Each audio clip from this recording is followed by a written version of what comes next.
اس کائنات میں جس طرف نگاہ دوڑائیں قدرت کے کرشمے نظر آتے ہیں۔ اللہ عز و جل نے اس دنیا میں لاکھوں کروڑوں قسم کی مخلوق کو اس طرح پیدا کیا ہے کہ ہر مخلوق قدرت کی تخلیق کا عظیم شاہکار ہے، جن کی تعداد کو نہ تو عقل انسانی مکمل طور پر جان سکتی ہے اور نہ ہی انسانی آنکھ احاطہ کر سکتی ہے۔ مخلوق کی اسی دنیا میں ایک عالم حیوانات بھی ہے جس میں مختلف اقسام کے جانور اور کیڑے اپنی انوکھی اور اچھوتی تخلیق کے باعث دیکھنے والوں کو حیرت میں ڈال دیتے ہیں۔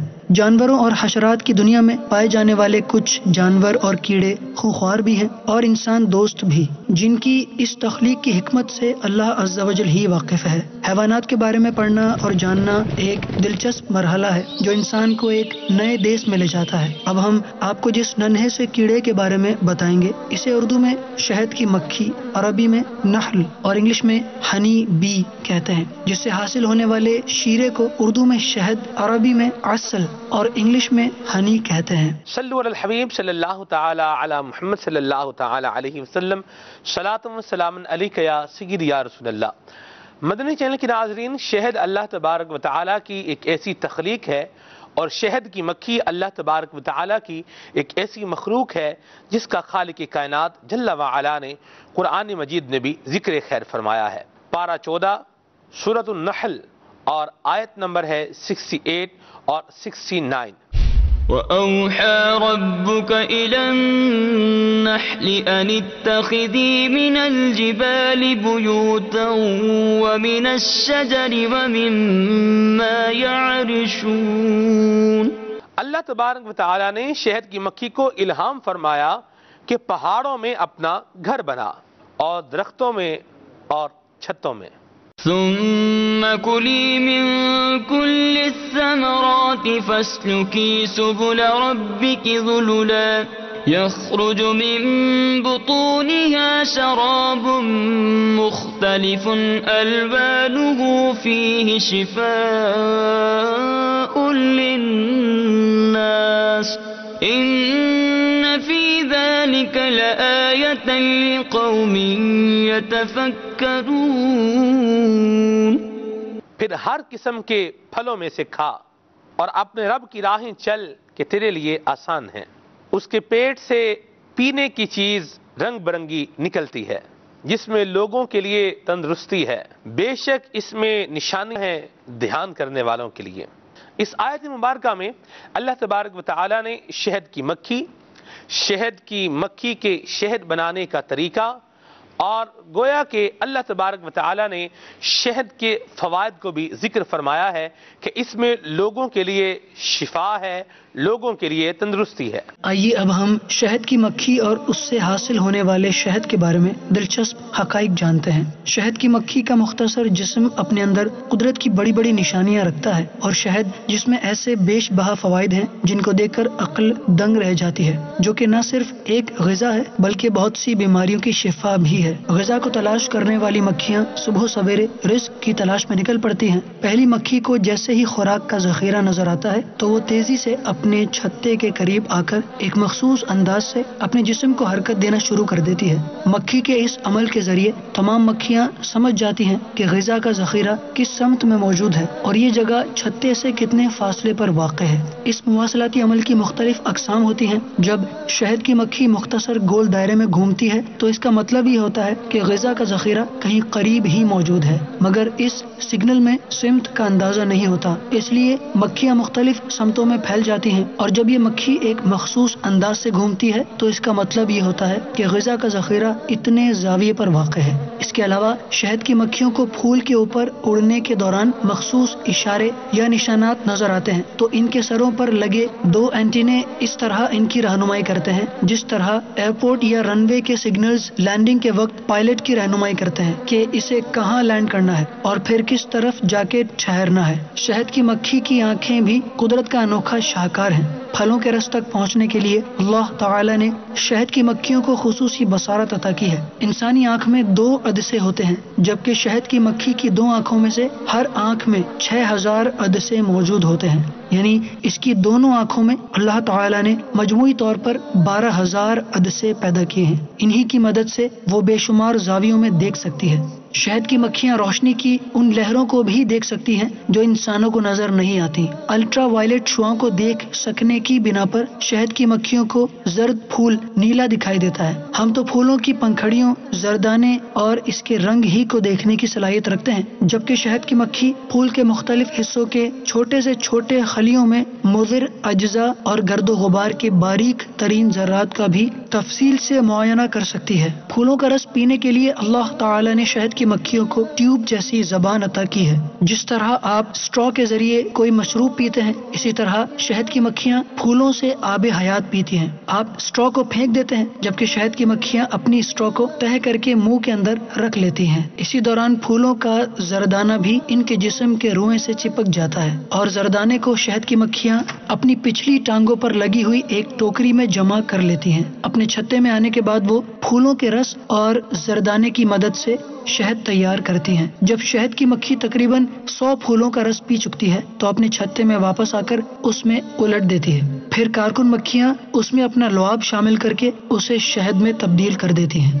حضرت مولانا روم رحمۃ اللہ تعالی علیہ نے مثنوی شریف کے اندر ایک بڑی ہی پیاری بات بیان فرمائی ہے. آپ فرماتے ہیں نبی کریم صلی اللہ علیہ وسلم اپنے صحابہ کرام کے ساتھ کہیں تشریف لے جا رہے تھے کہ رستے میں کھانے کا وقت ہو گیا. نبی کریم صلی اللہ علیہ وسلم کے صحابہ کرام علیہم رضوان کے پاس کھانا تو تھا لیکن سالن نہیں تھا. اسی دوران شہد کی ایک مکھی نبی کریم صلی اللہ علیہ وسلم کی بارگاہ میں حاضر ہوئی اور بن بنانے لگی. صحابہ کرام علیہم رضوان حضور کی بارگاہ میں عرض گزار ہوئے، یا رسول اللہ صلی اللہ علیہ وسلم، یہ مکھی کیا کہہ رہی ہے؟ پیارے آقا علیہ السلام نے ارشاد فرمایا کہ یہ مکھی کہہ رہی ہے، یا رسول اللہ صلی اللہ علیہ وسلم، قریب ہی پہاڑ کے ایک غار میں ہم نے ایک شہد کا چھتا تیار کیا ہے. آپ اپنے صحابہ کرام علیہم رضوان کو ہمارے ساتھ بھیجیے کہ وہ آئیں اور وہاں سے شہد کو حاصل فرمائیں اور شہد کے ساتھ روٹی تناول فرمائیں. نبی کریم صلی اللہ تعالی علیہ وآلہ وسلم نے صحابہ کرام علیہم رضوان کو شہد کی مکھی کا شہد لینے کے لیے روانہ فرمایا. جب شہد لے کر آ گئے تو صحابہ کرام علیہم رضوان فرماتے ہیں کہ ہم نے دوبارہ دیکھا کہ شہد کی مکھی دوبارہ بن بنا رہی ہے. عرض کی، یا رسول اللہ صلی اللہ علیہ وسلم، یہ کیا کہہ رہی ہے؟ تو آقا کریم علیہ السلام نے جو ارشاد فرمایا اس کا مضمون و مفہوم یہ ہے کہ میں نے اس سے یہ سوال کیا کہ شہد کا رس تو پھیکا بھی ہوتا ہے، بد مزہ بھی ہوتا ہے، کڑوا بھی ہوتا ہے، لیکن جو تم شہد بناتی ہو یہ بالکل میٹھا ہوتا ہے، یہ کیسے ہوتا ہے؟ تو جواب دے رہی ہے مکھی کہ یا رسول اللہ صلی اللہ علیہ وسلم، جب ہم پھلوں کا رس، پھولوں کا رس چوستی ہیں اور اپنے چھتے کی طرف آتی ہیں، راستے میں بھی آپ علیہ السلام کی ذات بابرکات پر درود و سلام پڑھتی ہیں اور چھتے میں بھی آپ کی ذات بابرکات پر درود و سلام پڑھتی ہیں کہ اس کی برکت سے اللہ تبارک و تعالی اس پھیکے کڑوے بد مزہ رس کو میٹھے شہد میں تبدیل فرما دیتا ہے. مدنی چینل کے ناظرین، شہد استعمال کیجئے لیکن اپنے طبیب کے مشورے سے استعمال کیجئے. قرآن مجید میں جہاں شہد کی مکھی کا ذکر ہے، انہی آیات میں اللہ عز و جل نے شہد کی مکھی کو اپنی رہائش گاہیں اونچی اونچی پہاڑیوں، درختوں اور بیلوں پر بنانے کا حکم صادر فرمایا ہے. شہد کی مکھی کا چھتا ہیکساگون شیپ کے چھوٹے چھوٹے خانوں سے بنا ہوتا ہے اور دلچسپ امر یہ ہے کہ تمام خانے یکساں نظر آتے ہیں، ان میں ذرہ بھر بھی جھول نہیں پایا جاتا. یہ خانے آرکیٹیکٹ انجینئرنگ کا شاہکار ہیں. سائنس کہتی ہے جو شیپ سب سے زیادہ پائیدار اور مضبوط ہے وہ 6 کونوں والی ہیکساگون شیپ ہے. لہٰذا شہد کی مکھی ہمیشہ درختوں، پہاڑوں، زمین اور گھروں کی چھتوں پر انتہائی خوبصورت کمال مہارت سے اپنے نازک ہاتھ پاؤں کی مدد سے منفرد گھر بناتی ہیں اور ہمیشہ اپنے کام میں مصروف رہتی ہیں. شہد کی مکھیاں ہمیشہ ایک گروپ کی صورت میں رہتی ہیں، اسی لیے ہم ایک شہد کی مکھی کے خاندان کو ایک کالونی کہتے ہیں. اور ایک کالونی میں عموماً ایک ہی ماں ہوتی ہے جو کہ کوئین کہلاتی ہے، اور اس کے ساتھ جو باقی مکھیاں ہوتی ہیں 95% وہ ورکر بیز ہوتی ہیں جو شہد پھولوں سے رس کلیکٹ کرتی ہیں، لا کے چھتوں میں جمع کرتی ہیں، چھتے بناتی ہیں، بچے پالتی ہیں اور اپنی حفاظت کے مختلف فرائض انجام دیتی ہیں۔ پاکستان میں 4 قسم کی شہد کی مکھیاں پائی جاتی ہیں۔ ایک چھوٹی مکھی جسے ہم ایپس فلوریا کہتے ہیں، جو سندھ میں اور تھر کے علاقے میں پائی جاتی ہے۔ ایک بڑی مکھی جو کافی بڑے سائز کی ہوتی ہے، وہ پنجاب کے میدانی علاقوں میں اور سندھ کے بھی کچھ علاقوں میں پائی جاتی ہے، جسے ڈومنا مکھی یا ایپس ڈورسٹا کہتے ہیں۔ اس کے علاوہ ایک مکھی جو کہ پہاڑی علاقوں میں پائی جاتی ہے، جسے ایپس سرانا کہتے ہیں، اسے پہاڑی مکھی بھی کہتے ہیں۔ یہ شہد کی مکھیاں جو ہیں یہ اپنے اپنے علاقوں کے حساب سے ایڈاپٹ ہو گئی ہیں ہزاروں برسوں میں۔ کیا مکھیاں صرف شہد ہی بناتی ہیں؟ شہد کی مکھیوں سے حاصل ہونے والا پولن یعنی کہ زر گل، اس کو انسان جمع کر سکتا ہے۔ انسانی استعمال کے لیے جب دیکھا گیا تو اس کے بڑے فوائد ہیں، کیونکہ پھولوں سے حاصل ہونے والا پولن گرینز اپنے اندر پروٹین کی بڑی مقدار رکھتا ہے۔ کمزوری کے بعد خطرناک بیماریوں میں مبتلا مریضوں کو اور زیادہ دماغی کام کرنے والوں کے لیے جب پولن گرین استعمال کرایا گیا تو اس کے ان کی صحت پہ بہت اچھے اثرات پڑے۔ ایک چھوٹی سی چمچی پولن گرین کھانا روزانہ صحت کے لیے بڑا مفید ہے۔ پروپولس ایک ایسی چیز ہے، جب اس کے کیمیکل ٹیسٹ کیے گئے تو اس کے اندر بڑی عجیب خوبیاں تھیں۔ پروپولس، مکھیوں سے حاصل ہونے والا پروپولس نہ صرف اینٹی بائیوٹک ہے، اینٹی ہسٹامن ہے، اینٹی فنگل ہے اور بہت ساری اپنے اندر خوبیاں رکھتا ہے۔ اسی طرح ایک چیز ہے رائل جیلی، تو پچھلے 70-80 برسوں میں جب اس کو لیبارٹریز میں چیک کیا گیا اس رائل جیلی کو، تو ایک طرح سے اس کی ایک سرٹیفکیٹ مل گیا کہ ہاں واقعی وہ جو رائل جیلی ہے اس کے اندر انسانی صحت کے لیے حیران کن اثرات پائے جاتے ہیں۔ یہ انسانی اعصاب پہ جو ہے نا ایک پھائے کا کام کرتی ہے۔ شہد کی مکھیوں سے حاصل ہونے والا موم، ہنی بی ویکس، یہ شہد کی مکھیوں سے حاصل ہونے والا موم گھروں میں استعمال کے بھی الگ ہی فوائد ہیں۔ اس کے علاوہ وہ موم جو ہے وہ قیمتی قسم کی مشینری کو اور اکوپمنٹس کو محفوظ بنانے میں استعمال ہوتا ہے، بہت ساری دوائیوں میں وہ موم استعمال ہوتا ہے۔ تو اسی طرح اگر آپ تازہ چھتے کو جو ہے نا وہ موم سمیت شہد کے ساتھ کھا لیں تو وہ موم کھانا نہ صرف کمر کے درد کے لیے بلکہ اسکن کی خوبصورتی کے لیے بڑا مفید ہوتا ہے۔ ہنی بی وینم، مکھیوں کا ڈنک جو ایک مکھیوں کا نام آتے ہی ایک خطرے کی علامت بن جاتا ہے کہ مکھی ڈنک مار دے گی، مکھی کاٹ لیتی ہے۔ تو وقت کے ساتھ ساتھ انسان کو پتہ چلا کہ اس ڈنک سے حاصل ہونے والے زہر جسے ہنی بی وینم کہتے ہیں اس کے بھی اپنے فوائد ہیں۔ پچھلے